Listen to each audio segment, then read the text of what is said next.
Today I'm going to cook pinakbet or dinengdeng. So first we saute this garlics and then to be followed by onions and ginger. So I'm craving of pinakbet or dinengdeng. So I will cook only for me.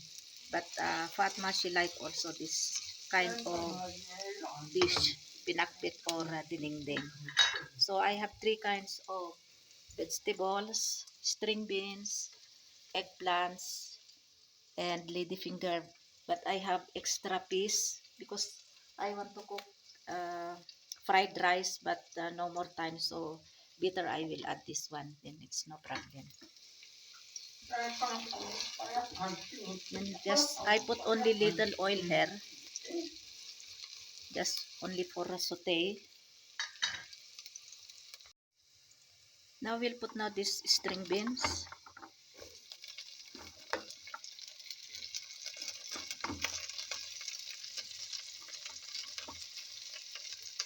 Because this is hard, so first we put string beans.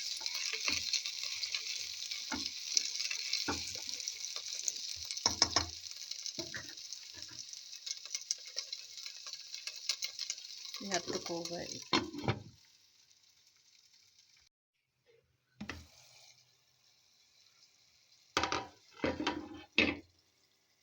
Now I will put now also this eggplants.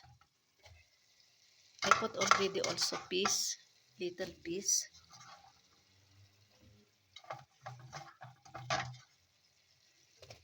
And then this is my sahog. Sa Ilocano ay chorus.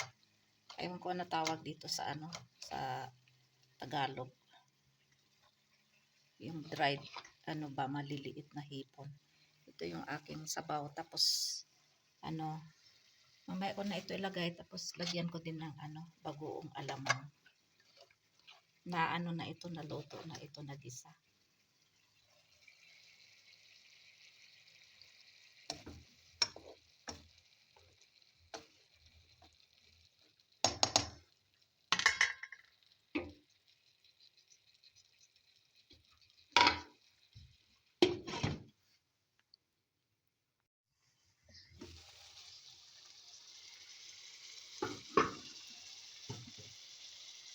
We'll put now also this okra or bindia. They call it bindia here. Bamya in Arabic, ladyfinger, okra. Then, we'll put now also this bagoong alamang. Ayan.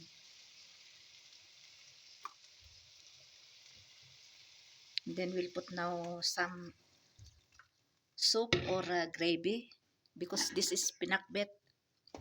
If dinengdeng, we use this bagoong isda.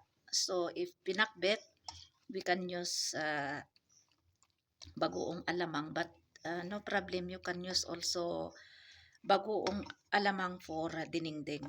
But it's much better you will use bagoong isda for dinengdeng. Then we have to cover again.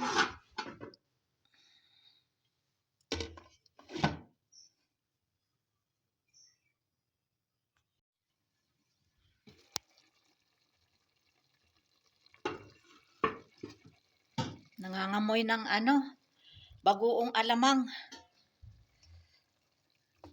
Ang aking pinakbet, 3 kinds of vegetables or 4 kinds of vegetables. String beans, eggplants, ladyfingers, and some peas. Ayan, may peas. And then, ang aking sahog ay yung ano, kuros, yung maliliit na isda na dried small hipon. Kung sa Ilocano, kuros ang tawag namin. Sa Tagalog, hindi ko alam kung anong tawag. And tapos sa bagoong alamang, nilagyan ko din konti. Bali, naggisa lang ako ng konting bawang, sibuyas. Kamatis, hindi ko na nilagyan din luya. Yan, konting mantika lang yung pinanggisa ko. Ayan, ang aking pinakbet. Yummy, yummy. So, ano na ito? Luto na ito. And then, meron akong naluto na white rice kahapon. So, hindi na ako magluluto ng rice. Painit ko na lang yon.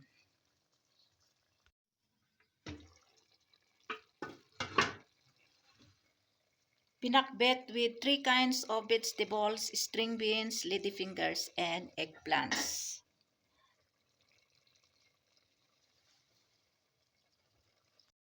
Ito na yung aking pinakbet and then white rice. Pinainit ko lang ito. Ayan, para sa akin ito. Gusto din ito ni Langga, itong pinakbet na gulay at saka si Fatma. Pero sila kay si Fahad, ito yung niluto ko kahapon, yung palsis, yung choli beans. And then, of course, chapati sa kanila. And salad, onions, cucumbers at saka tomato. So, kain na ako ng lunch kasi gutom na ako. 1:30 PM na at parating na din sila kay merong isang labor kami na nagbubungkal ng lupa para magtanim kami ng ng mais. So andun sila sa baba, parating na sila. So kakain na ako kasi gutom na. Kain tayo ng lunch. Pero ito sa akin hanggang dinner na ito. Lunch, dinner at saka baka bukas din ito may extra pa rin tanghali.